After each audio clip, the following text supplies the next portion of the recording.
Muntazam saiz A6. Ya, Al-Quran Muntazam saiz A6, soft cover, dia datang dengan soft cover. Dia ada wing 2, nampak dia ada wing. Bahagian dulu penanda Al-Quran. Dan untuk bahagian tulisan dalam dia, nampak tulisan dia.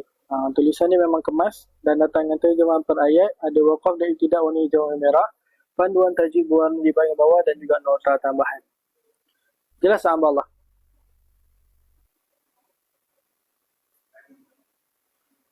Tulisan KDN kan? Ya betul. Kalau akak paling senang akak nak tahu Al-Quran ada tulisan KDN ke tak, nampak atas ni.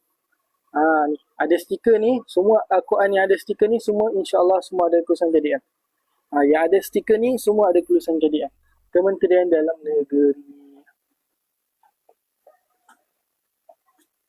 Betul tak?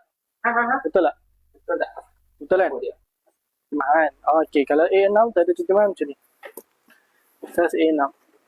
Ni nama dia masih still nama Al-Quran. Nampak? Dia nama dia still Al-Quran.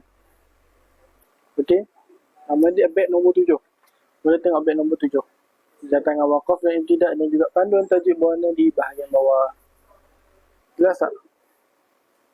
Kalau jelas boleh komen jelas. Tulisannya dia.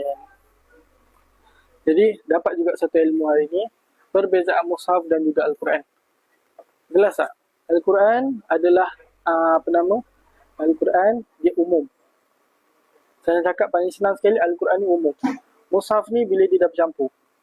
Bila dia campur panduan tajwid berwarna ataupun terjemahan ataupun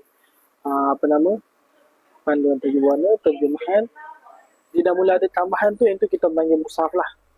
Tak kisah dia ada orang cakap mushaf tu yang ada terjemahan, dia tak semestinya mushaf tu adalah Al-Quran yang telah bercampur. Okey, jelas